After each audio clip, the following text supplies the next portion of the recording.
Masked Singer Season 2 is back, and I must say this season so far has been fire. Let's talk about it.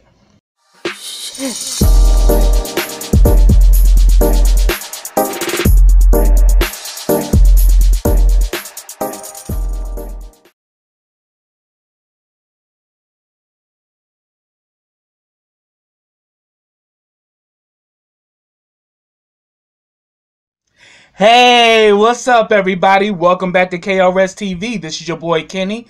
Now remember, subscribe to my channel. Click that bell so you get notifications every time I drop a video. Also, follow all the information I have in the description box. Also, like this video, comment on this video, and share this video. Now, this is my review for The Masked Singer Season 2. I do apologize that this review was late. Those who follow me here on KRSTV know that I was really going through some trials and tribulations, but I have been watching the show. I'm completely caught up, and I must say, Season 2 is phenomenal. So I'm going to announce the characters that have already been revealed, and also give you my predictions as to who is who, as far as the contestants that are left in the competition. And again, you know, it's being hosted by Nick Cannon. The judges are Robin Thicke, Nicole Scherzinger, Jenny McCarthy, and Ken Jeong. I love Ken on the panel because Ken be so damn wrong, but he just really brings life to that panel. So I love him on there. I'm a big Ken Jeong fan, you know, and I love all of them. So, you know, this season has been everything, and what I'm about to do now is let you know who's been revealed. The very first reveal was the egg, and the egg was Johnny Weir. I knew that off the bat from the clues that it was him, and Johnny Weir has this flair about him, so I immediately picked up on it. The next reveal was the ice cream, and that was Tyler Ninja Blevins, who's a YouTube phenomenon. You know, I hope to get to where he is one day, but definitely I'm a fan of him, and you know, it was great to see him on The Masked Singer, so that was cool. The next reveal was the panda, and that turned out to be Layla Ali. I was definitely up and up with that one, but when it was Layla Ali, I was like, wow. But then, you know, some of the clues, when I thought back of it, like, okay, that made sense. But at the time, I was just all over the place. Now, the next reveal was the eagle, and that was Dr. Drew Pinsky. I knew it was a person that couldn't sing, but I had no idea it was Dr. Drew. But I was thinking, like, if they did they really wanted to, you know, really make it more of a hard time to guess him, they should have gave him a different song. I mean, they gave him Meatloaf. Now, Meatloaf is a damn good singer, and the fact that Dr. Drew couldn't sing, it really didn't work. But when he did, you know, Nancy Sinatra, These Boots Are Made for Walking, he was playing around with that because, you know, it's not a song where you really have to use a lot of singing. I mean, it's you know, you don't have to have a big voice to sing that song. But, you know, when he got revealed, I was like, damn, that one did catch me off guard, but it was a good one. The next reveal was the skeleton, and it wasn't until the night of that episode that I figured out it was Paul Schaefer. But he was playing, I mean, a lot of the clues was given away, and we know him for being, you know, the master of ceremonies on the David Letterman show, you know, for years. And you know, Paul Schaefer is a phenomenal talent, and it was cool to see him on The Masked Singer. So, and it was that night that a lot of them kind of started to guess that it was Paul Schaefer. Now, the next reveal, I got that one hands down. The penguin was Sherry Shepherd, and the clue they gave me away was that I know she used to work for a law firm, and she was a secretary before she became famous, because I had watched a documentary on her, and once those clues started coming up, I was like, oh, that's her. That is definitely Sherry Shepherd. So it was good to see her. The next reveal was the Black Widow, and it was Raven-Symoné. At first, I was thinking it was Tatiana Ali, but then after a while, some of the other clues started coming in, and she was immediately disqualified. And, you know, Raven-Symoné definitely, rocked, as far as her vocals, because she's a really good singer. Now the next reveal really had me stumped, and that was the reveal of the Ladybug, and it was Kelly Osbourne.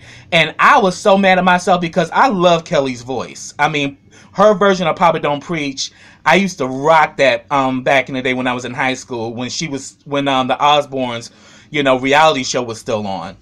So I was so mad at myself that I didn't guess that one. I was like, damn.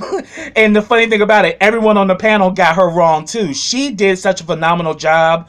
And I must say that Ladybug costume, whoever creates the costumes for the contestants, they go over and beyond, because those costumes are excellent.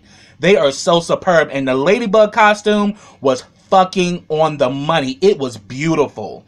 And I was like, wow, that's what's up. And the reveal from last week, now, come on now. Come on. And shout out to my friends, Kira Carter, Anthony Lawrence, and Oscar Lazaneris, because we all knew from the very first note of when the flower sung 9 to 5 by Dolly Parton that it was none other than the legend herself, Miss Patti LaBelle. And also, due to the fact that Thanksgiving is tomorrow, y'all better get y'all pies, and you better get them quick. So I was so happy to see her, but we knew from the moment she opened her mouth that was Patti, because nobody sings like Patti. Patti has that flavor to her voice that no other singer has. And it was just like last season when we knew that the bee was Gladys Knight. And I must say, Patti LaBelle had a great run, and I was so happy to see her on the show. But I knew hands down that was Miss Patti. Yes. And then especially when they showed the clue of kicking off the shoes, I was like, oh, that's a dead giveaway. Patty's the only one that does that, and does it well, honey. So that was a great moment. Now, here are my predictions as to who's still left in the competition. Now, my first prediction for the butterfly, I think hands down, is Michelle Williams. That's who I think it is. And shout out to Oscar Lazaneris, because he said the same thing. Now, the leopard, some of my friends are thinking that it's RuPaul, but then when I keep listening to the voice and I listen to the clues, I think it's Seal. I really do think it's Seal, and if I'm wrong, I'll own it. But I really do think the leopard is Seal. Now, the Rockweiler, that's definitely a toss, because the Rockweiler is one of those phenomenal talents, and it's just so hard because of the clues, and it could be anybody. But my two guesses for the Rockweiler is one is Darren Criss, from Glee Flame, and also the Assassination of Johnny Versace. Darren Criss is a good singer. And my other guess for the Rockweiler is Chris Daughtry. So time will reveal who's who. Now, the Flamingo, only one person sticks out in my mind for this, and shout out to Oscar Lazaneris yet again, because he called this out, and I definitely did some research, especially with the NAACP Image Award clue. That is none other than Adrienne Bailon. That's her, because she's won 2 NAACP Image Awards and won an Emmy. So I'm like, that's her. And Adrienne, if y'all, followed her in her days of 3LW, she does have a good voice. So I think the Flamingo is her.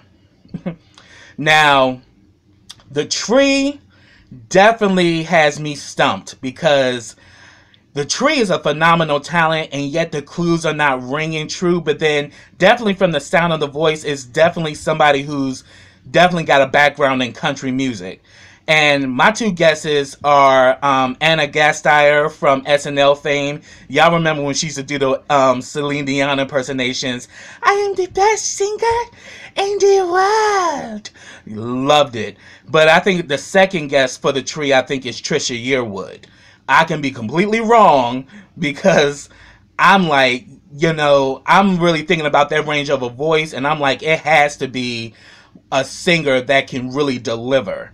And my main, I would say I'm more leaning on Trisha Yearwood than Anna Gasteyer, but Anna Gasteyer can sing as well, so we just have to see that reveal, and I think it's pretty much going to shock us all.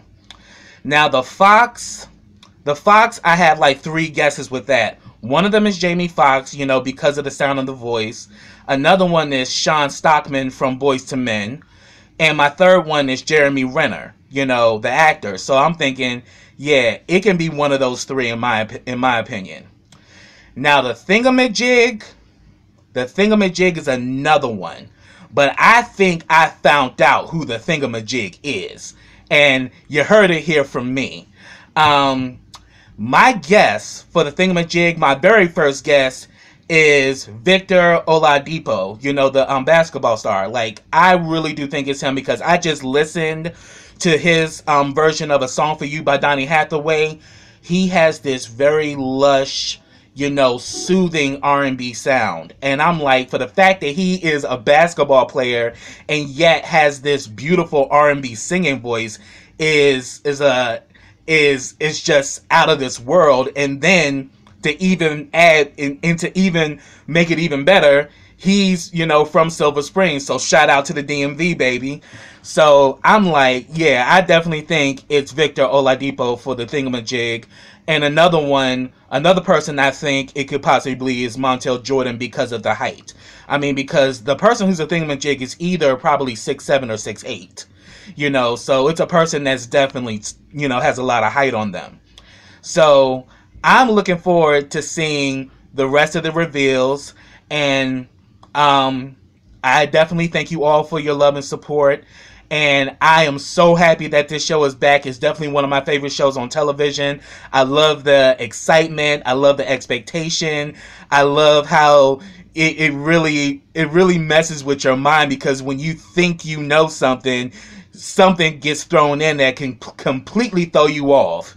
So I mean, because like as far as the leopard, I was at first dead set it was RuPaul, and then when I heard about, you know, this baby was abandoned, and I know RuPaul actually had a good relationship, you know, with his mother, so I knew that his mother didn't abandon him, so I was like, that completely threw RuPaul off. But then I was thinking like Seal and, you know, and all of that, so it just all started to come to me. But that's the great thing about The Masked Singer. You know, it literally just has you all over the place. It's literally just, it's like a mind labyrinth, and it's just so much fun. But that's what I have, y'all. Get down in those comments and let me know who your predictions are, and let me know what you have thought of so far of season 2 of The Masked Singer. So until next time, everybody, take care.